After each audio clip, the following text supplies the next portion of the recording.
Ever watched a whole first-class cabin panic, while the only person who truly understands the failure mode is a kid in economy?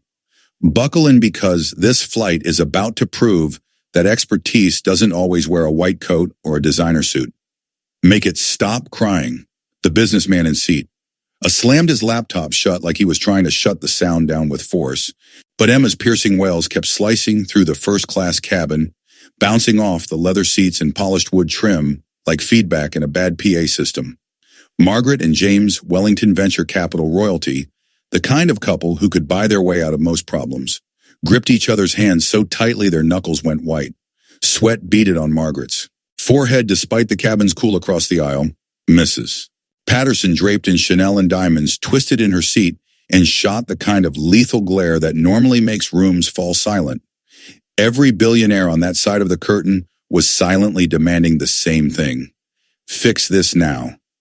A flight attendant approached with a strained smile, professional, controlled, but barely holding. Meanwhile, back in economy, a 12-year-old black boy in a faded hoodie looked up from his worn library book, his face changing as recognition washed over him.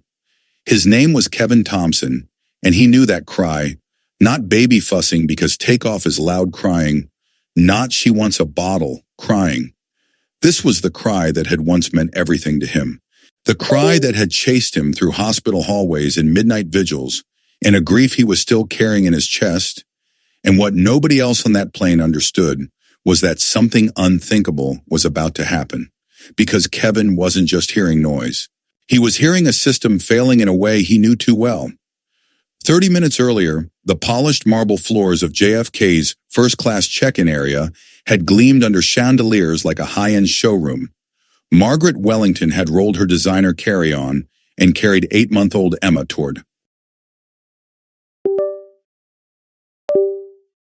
the gate with the steady confidence of someone who believed wealth was insulation against delays, against discomfort, against the gritty inconveniences other parents deal with.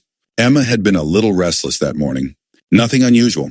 Margaret had the premium stroller, the organic formula, the quiet comfort pacifiers, and the kind of first-class treatment that usually turns travel into a controlled environment. She told herself the same thing every rich parent tells themselves. We're prepared, we're good. Now, as Flight 447 climbed toward cruising altitude, that confidence was collapsing fast. Emma's first protest had started during takeoff, sharp, indignant cries that got eye rolls from people who free range in private conference calls. Margaret bounced her gently, tried pacifiers, hummed soft songs. James warmed a bottle like he was timing a lab test. Standard baby fussiness, they told each other. Pressure changed, she'll settle. But the crying didn't settle. It evolved. The pitch dropped into a deeper strained sound, like air was having to fight to get out. Margaret felt it before she understood it, the way her daughter's body tensed, the way her little chest worked harder than it should. It wasn't just annoyance anymore. It was distress. First class and economy aren't just different seat sizes. They're different worlds, different assumptions about how problems get solved. In first class, discomfort is an exception, something staff handles. In first class, people like the Wellingtons live in a system where money smooths the edges. If something breaks, someone fixes it. If something goes wrong, there's a service line for that. But there are some failures money doesn't patch, and this was turning into one of them. Emma's cries rose again, desperate, raw, no longer complaining but calling for help. Her tiny face flushed red, then started shifting to the wrong color. Margaret's stomach dropped when she saw the faint blue tinge around Emma's lips. Blue isn't a baby being dramatic. Blue is oxygen loss. James's hands shook as he pressed the call button. Flight attendant, please! Jessica came quickly, kneeling by their seats with a practiced calm that was beginning to fracture. She'd seen babies cry. This wasn't that. Emma was wheezing now, high-pitched, thin and wrong. Margaret held her against her chest, voice cracking. What's happening to her?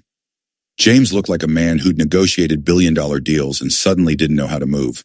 Is there a doctor on board? Should we land? Do something.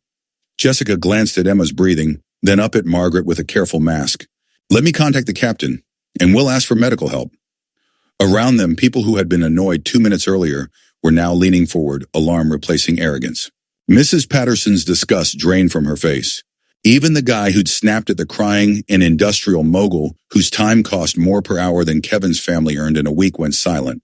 A medical crisis doesn't care about your net worth. Then something happened that terrified Margaret even more than the screaming. Emma's cry cut off. Not a calm stop. A stop like a circuit going dead. Margaret's head shot up. She's not crying. Why isn't she crying?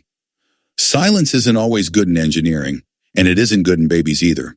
Kevin, in economy, felt his body go cold because he knew what that silence meant.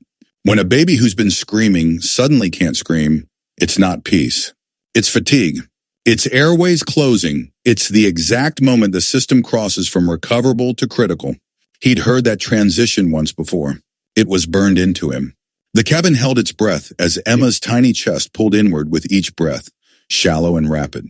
The skin around her mouth had shifted from blue tinge to a grayish pallor. Jessica stepped back, realizing this was beyond her training. A man in first class stood up. Dr. Harrison, a cardiologist returning from a conference.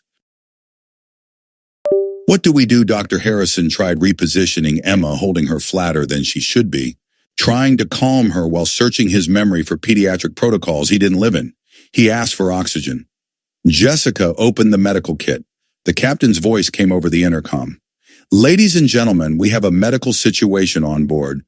Please remain seated while our crew assesses the need for emergency diversion. The plane began banking toward Chicago. From a distance, that sounded like action. To Kevin, it sounded like a countdown to tragedy.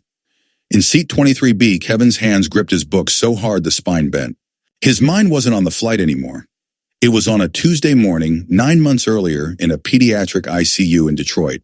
His baby brother, Jaden, 2 years old, premature lungs, chronic respiratory issues. Kevin had spent months learning what different cries meant, what wheezes meant, what shallow breathing meant. He'd watched respiratory therapists position Jaden upright at just the right angle, supported at the neck and shoulders so his airways could open instead of collapse. He'd learned gentle percussion tapping between the shoulder blades to loosen tight constriction. He'd learned pressure points along the neck that could relax bronchospasm. He'd learned it because he had to. His mom, Kesha, worked 2 jobs. They couldn't afford constant hospital visits. So Kevin became the one there, the one who learned, the one who did what adults should have done. And still, despite all that knowledge, Jaden had died when pneumonia hit fast and they got there too late. That grief didn't leave Kevin. It lived in him like a stone. Now he was watching a different baby slide into the same failure mode, and he could see exactly what was wrong while everyone else was still guessing. Emma needed to be upright, not flat. She needed airway support, not compressive positioning. Her wheeze was weakening, which meant the airway diameter was shrinking. Emma was shutting down. Dr. Harrison was doing his best. But he was applying adult cardiac instincts to a pediatric airway crisis. The people around Margaret were smart, powerful, well-meaning, but they didn't have the specific map Kevin had. They were looking at symptoms without knowing the fix. The captain was turning the plane toward Chicago, but diversion wasn't a solution. It was delay. 25 minutes to descent, landing response. 25 minutes Emma didn't have. Kevin had lived the math before. He knew how fast respiratory failure can cascade in an infant. He knew the window. He knew that if nobody intervened correctly right now, Emma might be gone before the wheels touched down. And he knew the cruelest part. He might be the only person on that plane with the exact tools to stop it. But between him and first class were invisible walls made of assumptions. Kids don't know medicine. Economy passengers don't walk into first class. Poor black boys don't correct doctors. That's the rule set this world runs on. It's not written anywhere, but everybody enforces it. Kevin felt it tightening around him like a restraint. Stay seated. Let adults handle it. Don't make a scene. Don't get in trouble. But then he heard Emma's breathing change again.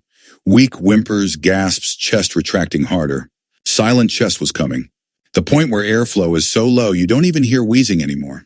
That's near failure. Kevin's guilt over Jaden rose like a wave. He couldn't do this twice. His hands shook. He unbuckled his seatbelt. The venture capitalist beside him barely glanced up, assuming he was headed to the bathroom. Kevin walked forward. When he crossed into first class, Mrs. Patterson started to open her mouth, ready to enforce the boundary. But the look on Kevin's face stopped her, and the situation in front of her was too real for etiquette. Kevin went straight to Margaret, who was sobbing quietly now. eyes locked on her baby's blue lips. Dr. Harrison looked up at this kid standing in the aisle. "Excuse me," Kevin said, voice clear. "Steady, too steady for a 12-year-old who should be scared out of his mind. Your baby has respiratory distress. I know how to help. My brother had the same condition." The words hit like a dropped tool in a silent shop. Dr. Harrison started to wave him off gently. "Son, this is a medical emergency. We need professionals." "She's in bronchospasm," Kevin cut in. "Not rude, just urgent. Her airways are closing. You're holding her wrong. That position makes it harder for her to breathe." James stiffened. "How could you possibly know that?" Kevin didn't blink. "Because I watched my baby brother die from this 9 months ago, and I learned everything about it so it wouldn't happen again if I could stop it." The cabin went dead quiet except for Emma's thin gasps. Margaret looked at Kevin like the laws of the universe had just bent. Everything in her world told her this kid shouldn't matter. But everything in her arms told her her baby was running out of time. "Show me," she whispered. Kevin guided her hands. "Upright, about 45 degrees. Support her head here, not back. Let her chest open." Margaret adjusted quickly, desperate and trusting at once. Kevin found the pressure points along Emma's neck and upper back with practiced fingers. He began gentle percussion between her shoulder blades, rhythmic, controlled tapping, like a therapist easing a tight airway. "Keep her right there," he said. "Don't move her flat. You want the airway open, not kinked." For half a minute, nothing changed. Margaret's arms trembled. James hovered like a man who'd never been helpless until now. Then Emma took a deeper breath. Small, but real. Kevin felt it like a signal returning in a failing circuit. There he whispered, "That's it. Stay with I." Another breath came, stronger. The blue at Emma's lips started to fade. "Oh my God, she's okay." Dr. Harrison stood frozen, watching the whole thing like someone watching a junior engineer solve a problem he'd been stuck on all morning. "That was remarkable. Where did you learn that?" "Children's Hospital of Detroit," Kevin said simply. "Pediatric respiratory therapy unit. When your brother can't breathe, you learn." Jessica leaned in, stunned. "Captain needs a status. Is the emergency resolved?" Kevin looked at Emma, now calm in her mother's arms. "Yes, ma'am. She'll be fine now." Jessica relayed it. The captain announced they were continuing to Los Angeles. And then applause started. Not polite clapping, the kind that swells because everyone just watched the impossible happen. First class stood, then economy stood. Mrs. Patterson, who'd been ready to demand silence earlier, clapped through tears. The whole cabin rose for a 12-year-old boy who saved a billionaire's baby with knowledge earned in grief. Kevin stood in the middle of it, overwhelmed, thinking of Jaden. His brother's death hadn't been for nothing if it meant Emma lived. When the applause softened, Margaret reached for Kevin's hand. Her voice shook. "Thank you. You saved her life." Kevin squeezed her fingers gently. "She's going to be okay." They insisted he sit with them. He climbed into the leather seat that cost more than his grandmother's rent and told them about Jaden premature lungs, chronic episodes, nights on the couch keeping his brother propped at the right angle, pressure points, percussion, oxygen scares. He told them about his mom working 2 jobs, about learning from YouTube and hospital observation, about becoming whatever Jaden needed because there was nobody else. Margaret and James listened like their entire worldview was being rewritten in real time. They heard the part he didn't say out loud. The system had failed his family long before Jaden's lungs did. When Kevin finished, James cleared his throat. "Your grades?" Straight A's. AP math and science. Want to be a pediatric nurse." Margaret's eyes met James's, a silent decision passing between them. "Kevin, we run a foundation for students exactly like you," she said. "Not charity. Investment, SAT prep, mentoring, full scholarship through college and medical school if you want it." Kevin's pride flared. "I don't need charity." "Good," James said, "because this isn't that. You demonstrated clinical thinking and crisis leadership most adults don't have. That's potential you don't leave on the table." Even Mrs. Patterson stepped over and apologized for her assumptions, handing him her card and telling him about her own daughter becoming a doctor because someone once believed in her. Emma, awake now, reached for Kevin's finger and held on, as if she knew exactly who had brought the air back. Margaret watched it, stunned. "She recognizes you." Kevin smiled softly. "Babies remember who helps them feel safe. The rest of the flight passed in a new kind of calm, like the cabin had been retuned. Kevin helped position Emma during descent to keep her comfortable. James made quiet calls about summer medical programs and mentors. Margaret kept looking at Kevin like he'd cracked open a door she didn't know existed. When the lights of Los Angeles spread out beneath them, Kevin felt something he hadn't felt since before Jaden died. Real hope, not abstract, not someday maybe, but tangible. Sometimes the most important journeys aren't the ones you book with miles or money. They're the ones that happen between takeoff and landing. When a kid in economy crosses a boundary, a baby keeps breathing, and a tragedy becomes a blueprint for saving others.